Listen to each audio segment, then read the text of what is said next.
my dad found himself at the refugee camp uh, uh, as a Navy man during the Derg War in the early 90s, the civil war that was happening in Ethiopia. And my mother was there as a civilian. My grandfather was killed, and that's caused a lot of rippling effects and damage to my mother's side of the family, and she decided to go to the Middle East to find better opportunities to make a living and some money back home. And then they found each other at the camp, and I was born there as the only child. It was, and I was there for about 5 years. There were no other children there, and no one had children during my time there, so I was really raised by my parents and everyone else in the camp, the refugee Habesha community. And to me, on the outside, when people hear this, they're often the first thought or emotion is one of sympathy, but some of my happiest childhood memories are actually from the camp when I was there playing with the goats or chasing them around the mountain in ties, hanging out with my uncles and my aunties who were always taking care of me, looking out for me. So I was kind of raised by the villages, as you would say. And there's the only existence I knew. A lot of people find themselves in displacement rather than born in a state of displacement. What year was it? 1990? 1992. 92? Okay, 92. ምን ነበር ኢትዮጵያ ውስጥ 1992? ምንም አልነበረም። እኔ የሄድኩበት የራሴ ፐርሰናል ችግር ነው። ኦኬ፣ ምን አይነት ፐርሰናል? ፋሚሊ አልነበረኝም። እናትና አባቴ ሞተዋል። ስፔሻሊ ማይ ፋዘር እና አባቴ ሲሞት እስር ቤት ሆኖ ይወጣል ተብሎ ተስፋ ነበር፣ ነፃ ይሆናል እና ትምህርትሽን ትቀጥያለሽ ምናምን ዩኒቨርሲቲ ትሄጃለሽ ብሎኝ ስለነበረ እሱ እዛ እስር ቤት እያለ ነፃ በመውጣት ፋንታ 10 ዓመት ሲፈርዱበት በፍጭት ከሁለት ሳምንት በኋላ ሞተ። ስለዚህ የሚያስተምረኝም አንደኛ ኮሌጅም የመግባቱን እድል አልተጠቀምኩበትም። እሱ ሲወጣ ወደ ውጭ ነበር ሊልከኝ የነበረው ለትምህርት፣ አልተሳካም። ሁሉም ነገር ህይወት ተቀያየረ። እሱ ሲሞት ገበያ አልነበረም፣ ፋሚሊን ቴክ ኬር የሚያደርግ አልነበረም። ስለዚህ በዛ ምክንያት እዛ ሆኖ ለመኖርም በጣም ያስጠላኝ ነበር። ምክንያቱም ብዙ ትዝታዎች አሉ፣ ብዙ የምታውቃቸው ሰዎች አሉና ላይፍ ሲቀያየር እዛ መኖሩን አልፈለኩትም። ምንም አይነት ኦፖርቹኒቲ ቢኖር ከዛ ከደረሰብኝ ሪያሊቲ መሸሽ ነው የፈለኩት። የማያውቁኝ ሰዎች ጋር መሄድ አለብኝ ነው። ስለዚህ ማልታወቅበት ሀገር ነው የሄድኩት። ግን አይዲያ አልነበረኝም ስለ የመን ሲሄድ። የመን እንደ ውጭ ሀገር ነበር የቆጠርኳት። ግን እዛ ስገባ እንደጠበቅኳት ስላልሆነች ለመመለስ ፈልጌ ነበር። ግን የሄድኩበትን ፓስፖርት የመኔዎች ወስደውብኝ ስለነበር ስለዚህ ሌላ ፓስፖርት እንኳን ሪፕሌስ ለማግኘት አልቻልኩም፣ ማለፍ አልቻልኩም ያንን ኬላውን እና በዛ ምክንያት እዛ ቀረው። ከዛ ገዛኸኝን ጋር ተዋወቀን። ኦልሬዲ የመሄዱ ሀሳብ ቀረና እዛው የመን ቀረ። መንት ሲፈርስ እኛም የነበርነው እዛ አካባቢ ለየመን ቅርብ ነበር የነበርንበት። የባህር ክልል የባህር ኃይል ቤዙ ለየመን በጣም ቅርብ ነው። ስለዚህ ያለን አማራጭ ወደ የመን መጣን ማለት ነው በስደት እና እዛ የመኖቹ ተቀብለውን በካምፕ ነው ማለት ነው። ለ3-4 ዓመት ያህል የኖርነው በካምፕ ውስጥ ነው። ከዛ ወደ ታይዝ የምትባል ትንሽ ከተማ አለች። ታይዝ ከተማ ነው። ከዛ ወደ ሰነአ የሚባል ዋና ከተማ ብለን እዛ መኖር ጀመርን እና እንደዛ እያለ ነው ላይፍ የቀጠለው። ምግብ ቤት ነበረን። እንደገና እርግጥ እንደ ስደት አይደለም። አሁን እዚህ ሀገር መተን ከተለያየ ሀገር የመጡ ስደተኞች ሲያወሩ በእውነቱ የነበርንበት የተሻለ ነው። አሁን ከጅቡቲም ከተለያዩ ከኬንያ ምናምን ከመጡ ልጆች ጋር ኮንቨርስ ስናወራ እኛ የነበርንበት እንትን የተሻለ ነው። ለምን አንደኛ እኛ አቅሙ ካለ ልጆቻችንን እንኳን ማስተማር እንችላለን እስከተወሰነ ድረስ። የመንግስት ትምህርት ቤት ነው እንጂ ማስተማር ማችለው የግል ትምህርት ቤቶች እየከፈልክ ማስተማር ቻንሱ አለ። የመን ከሌላው የሚሻለው በዚህ ነው።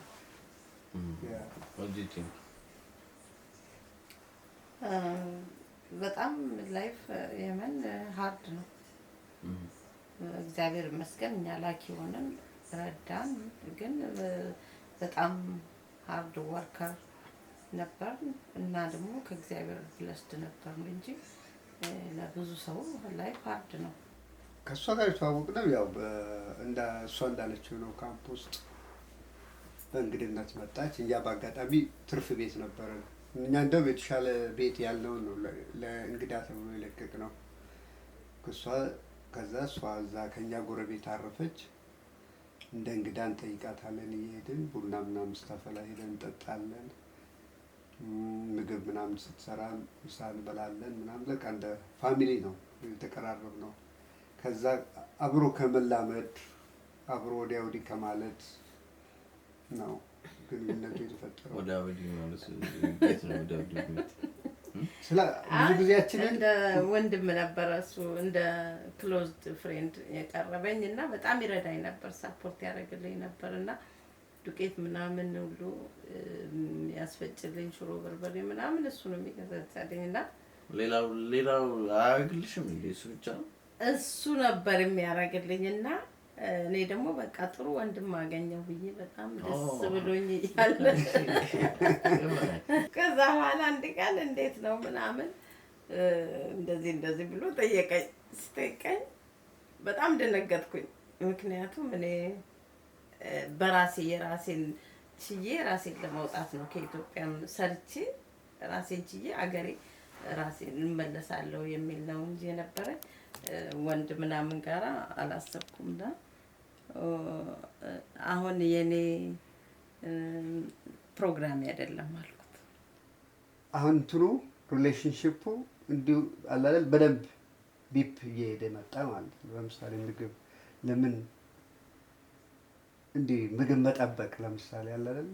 አንተ ሳትመጣ እንዲህ ቶሎ ለማለት በጣም ብዙ አንተ ምግብ ሳልበላ ምናምን አይነት ነገር በጣም ምልክቶች አሉ ማለት ነው። ማን ነው ምልክቱን የሚለው? እሷ ናት ምልክት። ምንም አይነት ምልክት የለኝም እኔ ማይንዴ ላይ ከወንድ ጋራ እኖራለሁ የሚል ያውም ስደት ላይ የለም። ምክንያቱም ከኢትዮጵያ ስወጣ ላልወጣበት የምችለው የሀብት መረብ ላይ ሁሉ ነበረ። ግን የራሴን በራሴ ነው የምፈልገው። ራሴ ሰርቼ የራሴ የሆነ ነገር እንዲኖረኝ ነው የምፈልገው እንጂ በወንድ ላይ ዲፔንድ መሆን አልፈልግም የሚል ነው አንዱ ትልቁ ነገር ያወጣኝ እንጂ እንዳልወጣ ራሱ ብዙ ሰዎች በጋብቻ ሀብታም ሰዎች ለማስቀረት ሞክረው ነበር። ግን ያ አላማ ያልነበረም አንድና አንድ አላማዬ ራሴን በራሴ ማቆም ነበር። ወንድ ልጅ ኩችና መግባት የለበትም የሚለውን እንትን ይዤ ነው የመጣሁት ከኢትዮጵያ ስለመጣሁ። ሁለተኛ ነበር ደግሞ ያሳዝኑኝ ነበርና ምግብ እየሰራው የሚሰጠው ዶሮ በነፃ ነው። በርበሬ ራሴ ነኝ የማዘጋጀው። ዶሮውን ወጥ ሰራና ብሉ እንትን እንጀራ ከኔ ይገዛሉ፣ ወጡን በነፃ ነው የሚበሉት። ለሁሉም ጋር የነበረኝ አቀራረብ ነው። ከሱ ጋር የተለየ የሚሆነው እሱ የሚያደርገው ድጋፍና እሱ ያለው አፕሮች ነው እንጂ ከሁሉም ጋር እንደዛ ነኝና ስቲል እስካሁን ያስታውሱታል። እንጀራ ገዝተን በነፃ ወጥ እንበላለን እያሉ እነ ተስፋዬ ስቲል እስካሁን ያስታውሱታል። ያ እንጂ አሁን በነፃ ብታይና ወጡን ብታሸጥ ብር አልነበርኩም ገባ እና እንጀራውን ሸጬ ወጡን በነፃ ዶሮ ወጥ በነፃ ይበላል። ከካምፕ ወጣን።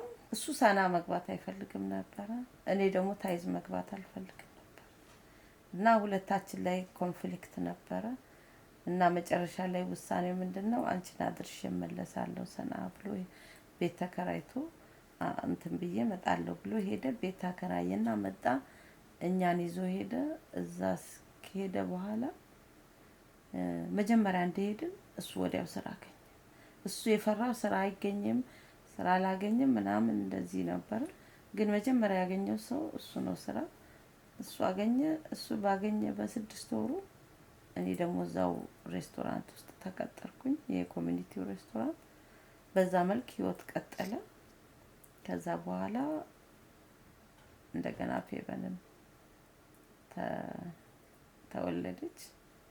ፌበንን እርጉዝ ሆኜ ነው ዩኤን ውስጥ ስራ የገባሁት። ከዛ በኋላ እሷንም ታቅፌ ነው ልጅ ሆና ነው ምግብ ቤት እዛም የከፈት ነው እና አንተን የምትወድ ሀገራችን ኢትዮጵያን ይቅር በላት፣ በስሙ ሆነ ሰላም እናድላት። ሀገራችን ኢትዮጵያን ነጥራን ሸበባት እንዳይ ተጠብቅልን፣ ወገኖቻችንን ከፍቅር ከተነገር ከስደት ከምሳሌ ጠብቅልን። አቤቱ አምላካችን አንተን እያሰብና ለአንተ እየተገዛን በዚህ ለቅዱሳን ልንጣሙ ላይ ሰረባርከም እናቴ ድንግል መታመንሽ ቅዱስ ገብርኤል የቅዱስ ቂርቆስ እናት ቅዱስ እየምጣጣ ሻምረታት ሞታደረብን የሊቃራ ፖሊስ ዝክር የዘከሩትን ቅዱስ ቂርቆስን እናት ቅዱስ እየምጣም መታሰቢያቸውን ያደረጉትን ማገልገያን ባሪያን ገብረ መስቀልን አስካለ ማርያምን ገብረ እግዚአብሔርን ገብረ ጊዮርጊስን ወለተ ኢየሱስ ወለተ ሩፋኤልን ወልደ ሩፋኤልን ገብረ እግዚአብሔርን በስመ ታስባቸው በረከተ ሥጋ ስላደራቸው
Well, I remember graduating from my master's program in 2020, right when the pandemic hit. We didn't have a graduation at the time. We just, people went for spring break and just never came back because of COVID, of course.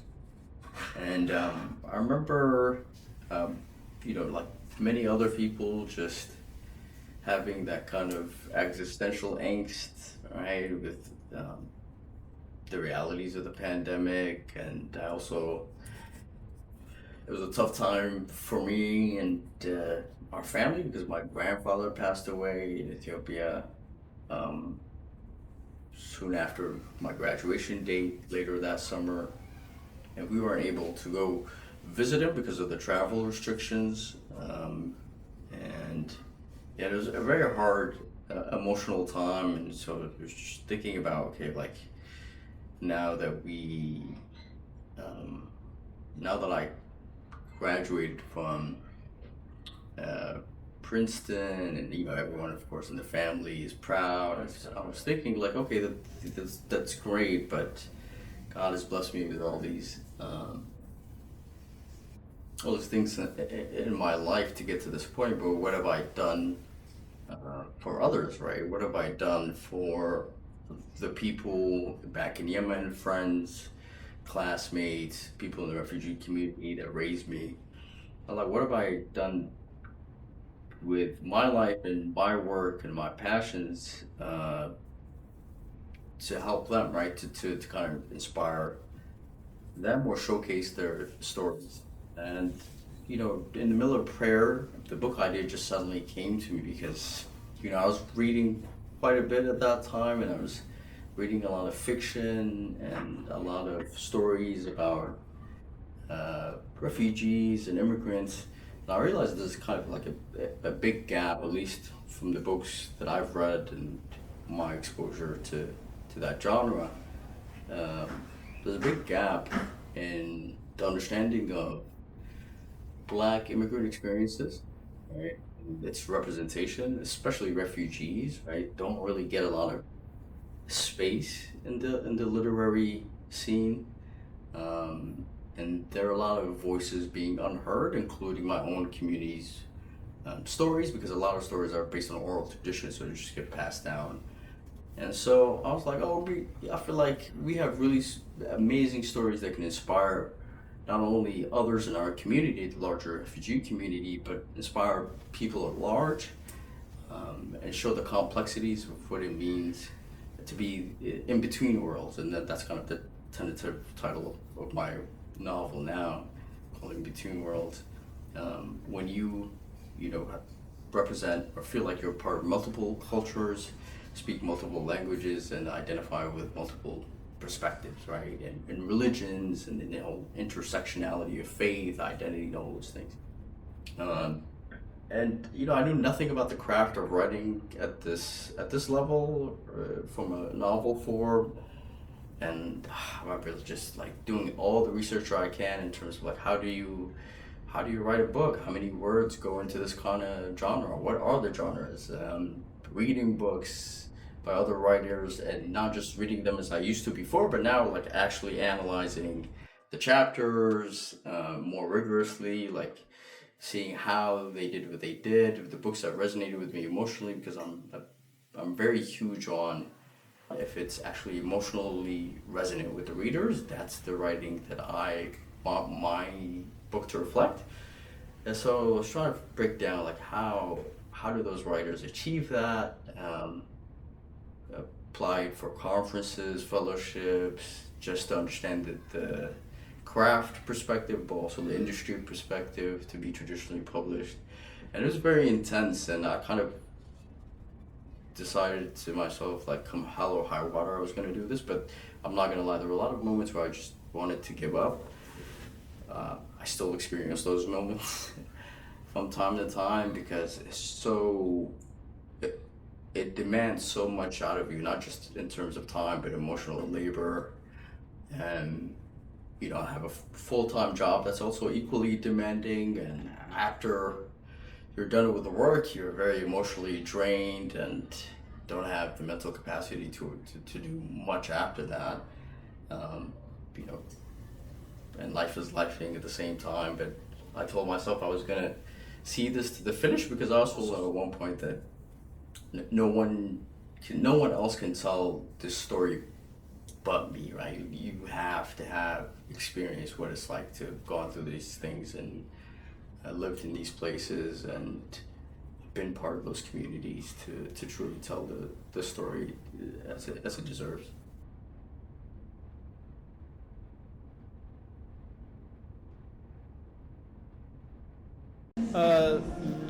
በእውነት ስደት ካምፕ ውስጥ ስንገባ የመጀመሪያው ትልቁ ቻሌንጅ የነበረው በስደት ውስጥ ስትቀመጥ በአብዛኛው በድንኳን ውስጥ ነው የምትቀመጠው እና ድንኳን ውስጥ ስትቀመጥ ብዙ ቻሌንጆች አሉ።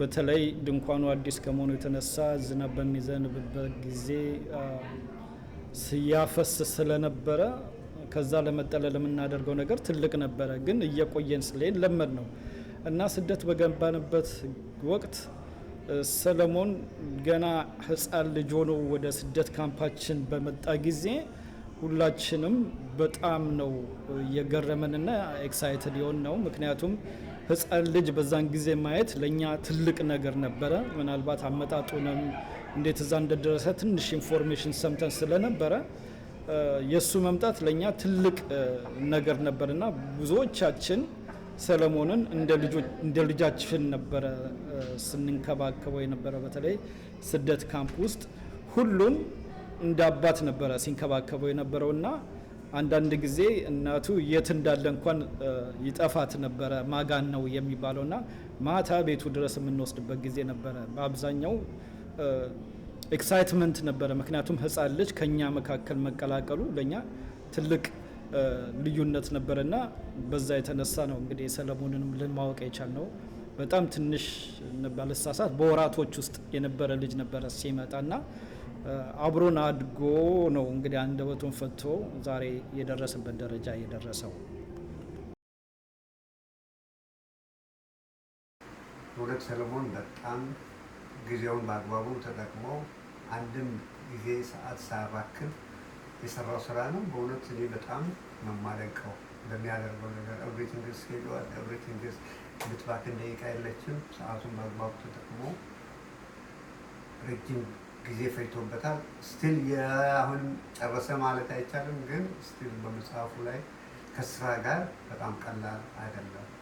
ይህን የሚያውቀው ሞር እሱ ነው። ግን እኛም የምናየውን ነገር ቬሪ ስትረስፉል ጊዜ እንትን ይላል፣ ጊዜ ይወስዳል፣ ሰዎችን መጠየቅ ይፈልጋል እና ይሄ ቀላል እንትን አይደለም። ይሄ መቼም ላደረገው ነገር ቀላል ነገር አይደለም። ይሄ በእውነት በጣም ነው የምናመሰግነው። የሁላችንም ታሪክ ነው ያስቀምጠው እና ይህንን ማመስገን ያስፈልጋል።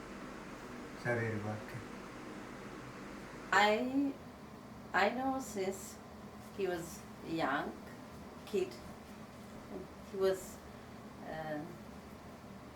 I know how his future is gonna be because he was so hard worker student. Even since his elementary school, he was being, all his teachers was telling me when he's in Yemen, how it's gonna be for future because his hard work. From when he take Arabic class in Yemen, he was the one intelligent than the actual Yemeni kids in Arabic school. He can say everything in Arabic better than them, the native speaker. And they say they was proud of him, and also they was admiring him, and he always have a good grade. And even when he get accepted in middle school in Canadian school in Yemen, there is no any scholarship, but he's the first one to get half scholarship because of his intelligence. And since then, I know he has a bright future and his hard work to be more success. And when we came to America, also he gets accepted in most prestigious private high school. And since then, he's worked hard. He have even if we have more struggle, always he's more hard worker to be successful and to be what he wanted to be, and with every step of struggles, and he gets a lot of scholarship in college, and for his first degree and his master's degree for scholarships.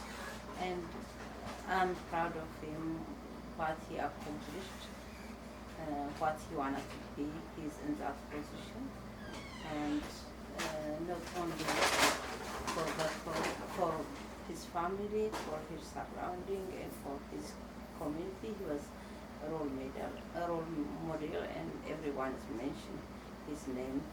They wanted to be their kids. Success like him, and he's one of the example of in our community for him being successful, and not only academically, but he's also successful in supporting his family, his siblings,